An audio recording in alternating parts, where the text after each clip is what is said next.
Kokkirala నక్కతిరం సెటబుల్ trust ద్వారా Mancherial MLA Kokkirala Premsagar రావు ఆధ్వర్యంలో మంచిర్యాల నియోజకవర్గంలోని పలు ప్రాంతాలలో చలివేంద్రాలను ఏర్పాటు చేశారు. వేసవి కాలాన్ని దృష్టిలో ఉంచుకొని మంచిర్యాల పట్టణంలోని బస్టాండ్, బెల్లంపల్లి చౌరస్తా, మార్కెట్, ఐబీ చౌరస్తా, హమాలివాడ, ఓవర్ బ్రిడ్జ్, నస్పూర్ పట్టణంలోని flood colony, CCC corner, Srirampur colony, Naspur పట్టణంలోని flood colony, CCC corner, Srirampur colony ఏరియాలో చలివేంద్రాల కేంద్రాలను మంచిర్యాల జిల్లా డిసిసి అధ్యక్షురాలు కొక్కిరాల సురేఖ ప్రారంభించారు. ఈ కార్యక్రమంలో తాజా మాజీ ప్రజాప్రతినిధులు, నాయకులు, మహిళా నాయకురాలు, కార్యకర్తలు తదితరులు పాల్గొన్నారు.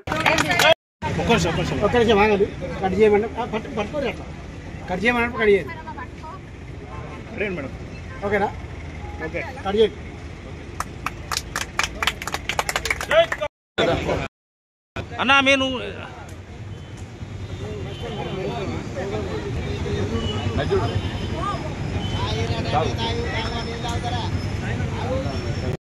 మేడం పక్కన మేడం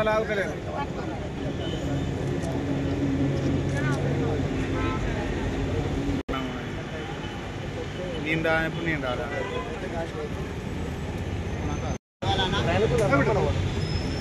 బాబు వాడదావా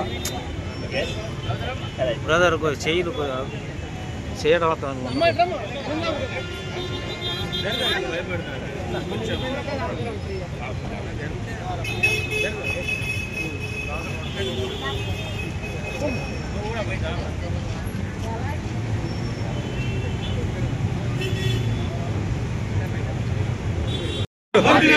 సురేఖమ్మ గారి నాయకత్వం, సురేఖమ్మ గారి నాయకత్వం, జై కాంగ్రెస్, జై కాంగ్రెస్, జై కాంగ్రెస్, జై కాంగ్రెస్, ప్రేమ్సాగర్ గారి నాయకత్వం.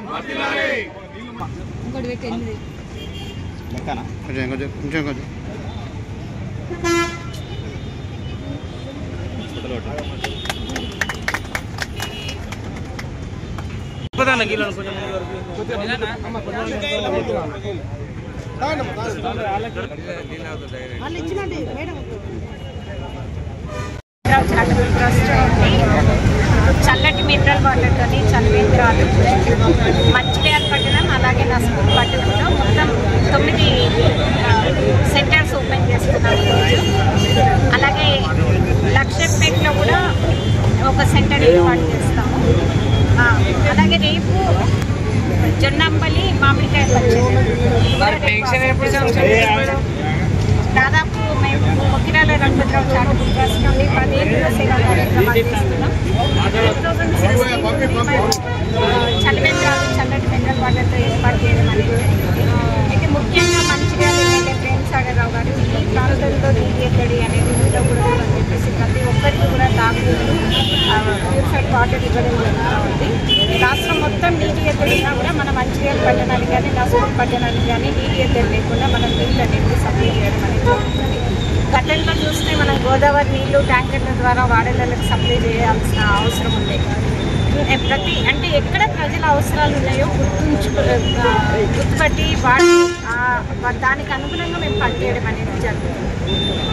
జై కాంగ్రెస్. చారిటబుల్ ట్రస్ట్ నుండి ప్రతి సంవత్సరం ఎండాకాలంలో చల్లటి మినరల్ వాటర్తోని మంచిర్యాల టౌన్లో, నస్పూర్ టౌన్లో అలాగే లక్షపేటలో కూడా చలివేంద్రాలు అనేవి ఏర్పాటు చేస్తున్నాం. ఈ సంవత్సరం ఈరోజు మొత్తం 9 చలివేంద్రాలు ఓపెన్ చేస్తున్నాం. మంచిర్యాలలో 6, నస్పూర్లో 3, రేపు లక్షపేటలో ఒక చలివేంద్రం, ఒకటి అంబల్ పంపిణీ సెంటర్ కూడా ఓపెన్ చేయడం జరుగుతుంది. అంటే అంతకుముందు నీటి ఎద్దడి అనేది మన పక్కనే గోదావరి ఉన్న ఎల్లంపల్లి ప్రాజెక్ట్ ఉన్నా కూడా మంచిర్యాల నస్పూర్ పట్టణాల్లో నీటి ఎద్దడి అనేది విపరీతంగా ఉండేది. మేము గోదావరిలో బోర్వెల్ వేసి అక్కడ నుండి నీళ్ళు తీసుకొచ్చి ప్రతి వాడవాళ్ళకి కూడా ట్యాంకర్ల ద్వారా నీళ్లు సప్లై చేసేవాళ్ళం. అయితే ఇప్పుడు మంచిర్యాల శాసనసభ్యులు ప్రేమ్సాగర్ రావు గారు ఎల్లంపల్లి నీళ్ళు ఏవైతే ఉన్నాయో ముందు మాకు ఇచ్చినాకనే తీసుకుపోవాలి అని చెప్పి అసెంబ్లీలో చెప్పడం జరిగింది. ఆ ప్రకారంగానే మనం నస్పూర్లో కానీ మంచిర్యాలలో కానీ ఎక్కడ కూడా నీటి ఎద్దడి అనేది లేకుండా మంచినీళ్ళు ఇస్తున్నాం ప్రతి సంవత్సరం. రేపు మేము ఇక్కడ అంబల్ సెంటర్స్ కూడా ఓపెన్ చేస్తాం. 350 కిలోలతోని మామిడికాయ పచ్చడి ప్లస్ ప్రతి